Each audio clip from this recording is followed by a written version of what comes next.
Marami nga nagtatanong kung magkano daw kinikita ko sa pagtitinda ng sorbetes. Kaya ngayon araw, samahan niyo ako kung magkano ba kinikita ko sa pagtitinda ng sorbetes.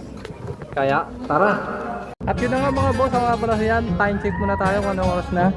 At ayun nga, 1:23 na nga no. Alam nyo ba kung bakit 1:23 na tayo nakalabas? Ito kasi yung dahilan, ayun o. Yan.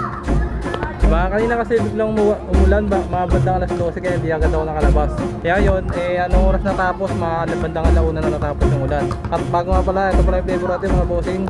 At ito nga flavor natin keso sa kaube, bulanting nga lang yung mga bossing no.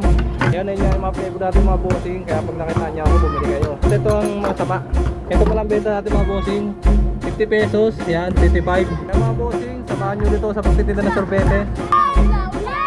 Meron na nga bibili kaya tumabi muna ako at tamang hintay nga lang ako kay bossing. At ito nga yung buhay ng mano ko at ang buenas nga ng buhay ng mano ko. Ito kasi si bossing kapag bumibili mga halagang 80, 2.25 at 30 nga yung binibili nito. Okay na, nakalabas na nga si bossing. Ito kumuha na ako ng apat na tig 25 at binuksan ko na tong cart ko.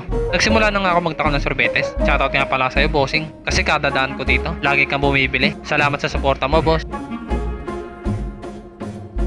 Okay na, nabigay ko na yung binili ni bossing kaya sinarado ko na tong cart ko at kinuha ko na rin yung bayad niya. 100 pesos nga yung pera niya kaya susuklihan ko pa sa ng 20. Okay na, nasuklihan ko na nga siya kaya hindi na rin ako nagtagal dito. Umalis na rin agad ako at pagliko ko nga sa kabilang iskinita meron nga ulit bibili kaya ito tumabi muna ako dito. Binuksan ko na nga agad tong cart ko para makita niya yung flavor. Okay na, masarap nga daw. Ito kumuha na agad ako ng cup at nagsimula na ako magtakal ng sorbetes at habang nandito nga ako yung iba nagsibilihan na rin. Sinarado ko na nga tong cart ko kasi nabigay ko na yung mga sorbetes nila kaya hindi na rin ako nagtagal dito. Umalis na rin agad ako para makabenta pa ng marami. What's up mga boss? Ako nga pala siya no. Benta check na naman tayo mga bossing pero bago yun, check muna natin kung anong oras na. At ayun na nga mga bossing, 3:30 na nga. Bale, 2 oras na nga tayo naglalako. Ay hindi lang pala, siguro mga dalawang kalahati. At ito yung benta natin mga bossing. At ito nga mga bossing no, ito nga buo natin, 4 na daan nga to. At ito isang daan, balik 500, 550 pala mga bossing. At ayun na nga mga bossing no, medyo parang matumal nga kasi ano oras na mag-alas 4 na, tapos 500 pa lang megit yung benta natin. Pero lang, maaga marahan, let's go!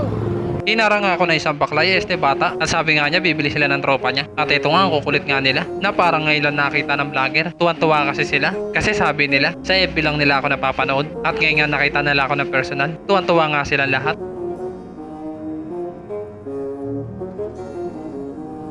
Sinarado ko na nga tong cart ko at ito nga hanggang sa pag-alis ko ang kukulit pa rin nila sa camera na parang artista yung nakita nila pero hindi nila alam yung nakita nila ay isang hamak na sorbetero lang. Meron nga ulit tumarang sa akin kaya ito tumabi na ako kasi bibili daw sila kaya ito kinuha ko na agad yung mga bayad nila baka kasi istapahin nila ako. Kumuha na nga ako ng cup at binuksan ko na nga tong cart ko. Nagsimula na nga ako magtakal ng sorbetes at bago nga pala lahat, shoutout nga pala sa nakasando na itim. Sobrang bait niyan, may konting pagkakupal lang.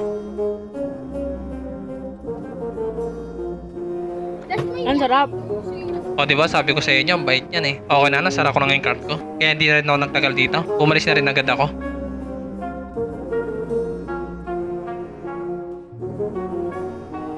Meron nga bibili, kaya tumabi muna ako dito. At binuksan ko na nga tong cart ko. Okay na, nabuksan ko na nga. Kaya kumuha na ako ng apa. At nagsimula na ako magtakal ng sorbetes. Nandito nga ako ngayon sa bagong bayan. At marami nga bumibili dito. At habang nandito nga ako, marami na nga bumili sa akin.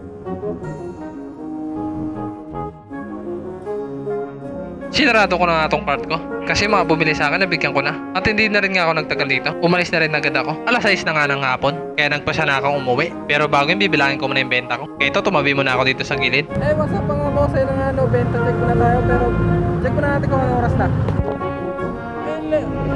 6:90 na nga mga bossing kaya uuwi na tayo kasi mag-alas 6 na ng gabi. At ito ang ibinenta natin ngayon mga bossing. At ito nga meron nga tayo ditong buo. Bala na to 700 1, 2 ano yung 1,000 ay 900 985. Ito po, tumal. At ayun nga mga boss mo lang natin binenta ngayon kasi matumal. Hindi ko alam kung bakit. Yun lang. At ayun nga mga bossing, tinumal nga ako ngayon araw. Nasa 900 plus na yung binenta ko. At ayun nga mga boss, uwi na tayo.